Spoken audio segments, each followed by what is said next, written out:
Talo falne fo ia uli Samoa o le whaopoponga o tala lauli tio Polynesia. O lo taatia nei le whaamsinonga mawalunga i le wasenga o whaamsino e au fia i le fionga le whaamsino sili Chief Justice Perese, Senior Justice Clarence, ma le fionga Justice Tuatangaloa, le talo sanga whaatopitope a le komisino le ofisa o whainga palota. Mo le whaamasinonga e tanga iai i le taimi whaatulafonoina, e tatau ona whaatau nuuai ngā yoinga whaatulafono, tā penanga mo le palo te tele. Pe a whai a mata whaita watu le taimi, i le aso tolu o iuni lua o lua lima e pe ona polo i a ia le ao le malo, e whaata ape aloa i a ile nofo i ngā pale mene o iai nei. Matalo sangai nai e le fionga le loia sili, mo le ofisa o whai ngā palota, na i lo le whao ngā le taimi o lo mana o ile tulafono whaavai o Samoa e tolu masina, mai le asa ua whaata ape aloa i a ile pale mene, o tala sangaina le whao popo le isi masina, ma le lua vai aso, po le wha masina lua vai aso, mai le asa ua whaata ape a ile pale mene. Talu, e iei fo le taimi whaatulanga mō ngā luenga tā pena le ofisa palota i to tonu o le ono masina e peon whaatulafonoina. Peitai, o le talo sanga i le whaamsinonga i a suia le taimi tolu masina, ma le ono masina, i le wha masina lua vai aso. Mai le aso ua whaata ape aloa i aile palmene e amatai o na whaitau taimi whaata tau a le ofisa o whai ngā palota. O le mta upu lea na wala awai le whai ungol vai aso le stona internei, pe ta ile i awai umatulo i a isi vai ngā wha upu whai, ai o tā penanga al whaamsinonga, ua toetu umaiai ile vai aso le nei e wala awai. Ia tuli mua le sala whale pui pui whato a aluai. O le tala toe tuli lua e lua tau sanga lean amatai le whaasalanga whaafale pui pui. O le ali i fiti lea na malanga mai Amerika Samoa o so mai i whangali i whaamoe moe alu i fiti. Peita ina mawai rupeni lupu. Ile mlai ma alele ma mōli ai e leo le umio fuala au whaasaina. Ma umane ai le whaatatau a le fionga le whaamsino Justice Clark. Mai le lua tau sanga totoe mai ai le ono masina e tuli ai i le whalpuipui tānu malala. Ua tui titifo lana sala i le ono masina ina ua ioi le umio fuala au whaasa. Na maua ia te ia le pepa i ila whaisipi. Olo o iai le meth ma le paipa. Peita e olona ioi le mōlianga malona soifua malolo ina. Ai o le whaatali mai ai olona ainga i New Zealand.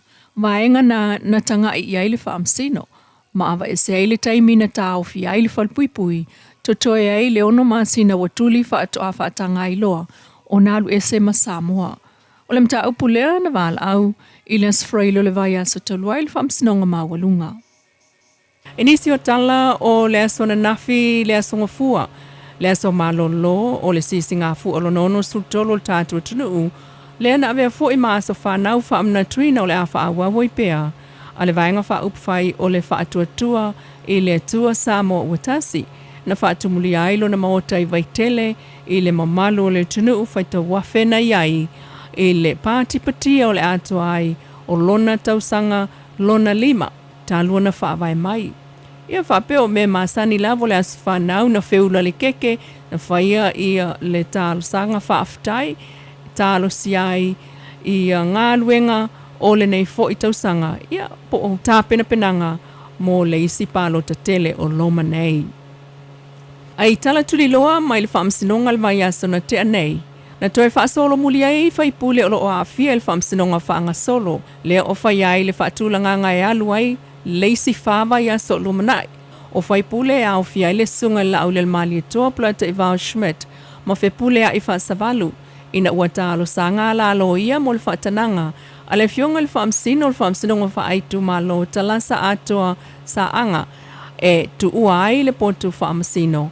Ai whaatau nu o la tiu te whaataitai ai o tāpenanga mo le whaamoe o aloa tu iai whaipule. Ma mai tawina ai le tāo whiai o le fono al palemene. I le palemene i le vai taluai. Mai o amata loa. O na pisi tu malo ai o sui whaatutu mo tāpenanga o le palo te tele. Ina o le a whaata apia i le palemene lona sulfitu le umane. O sau ninga o le sisinga fu o lona ono tolu a Samoa le vai aso FOU po le vai aso le nei. Ai o le aso tolu le nei o iuni e aloa i ai le whaata apeina lea o le palemene a Samoa. Mo whaapena o na talia E le fionga le whaamsino le tāl sanga, ai whaawawa I lava o nā lala pea isi o le lātou I tūte te e au fiai Lisa Schmidt, Samuelu malona faltua ia sivai, ma le sunga li o whatau malama awawa. Sa tā pā fo I le lo ia leo leo, le fionga tai malalangi le inafo I sona finangalo, ai na tele I te ena, talu e au lava na mulmulta ia pea ai inga, o lo ta tala ai la ua itua. Ma polo I ai, e so ese ma le whaio ni whaamtalanga whaatau le mta upu o I lumo le whaamsinonga, ma tau mamao mai mōli mau a leo leo. Tala tudi loa lava na whaaton wele lo ia leo leo ia le a fionga tai malalangi le inafo. Ia le leo leo lena taita ia le whainga o le suenga. O le lipoti o le maliwo tu au, ma le whaila o le suenga li o whaatau malama. Le susunga tupa isa pani le lei malawhanga. E whaita wane le whaamtalanga tusi a Samuelu. I lumo le whaamasinonga. O le whaamtalanga na Samuelu e le ito e sui a lava e o lava I ana whaasalaunga le sa whaia I lunga o le tauta iai. O le whaamtalanga lava le nai tasi.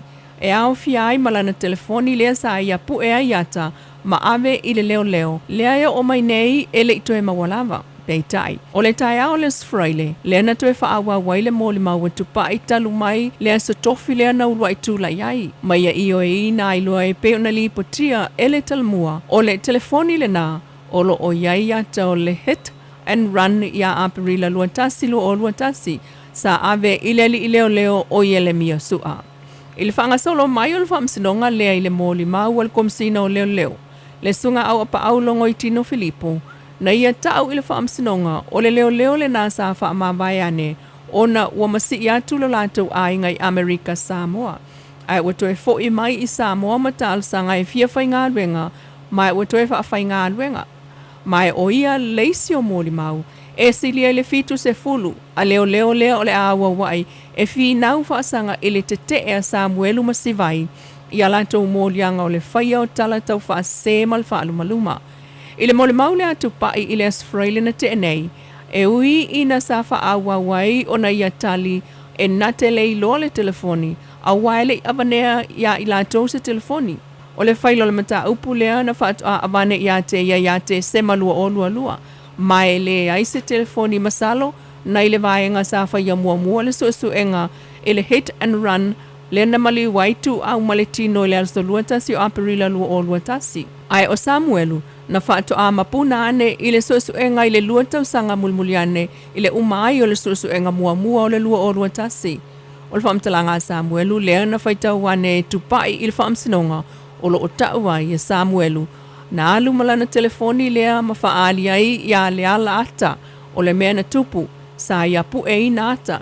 Na fasili le ala pe ua iloa leo ata o ilana telefoni ma whai ia i le ai. Matalo sa ngane ai ia te ia pe ma whai o na taofi.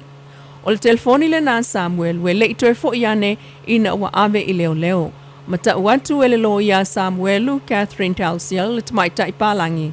O le telefoni le na, e te lelo na sao I le mō le maua Samuelu, a wā sa pu e ai le ata o le taavale ma ata o le tangata na lave ai.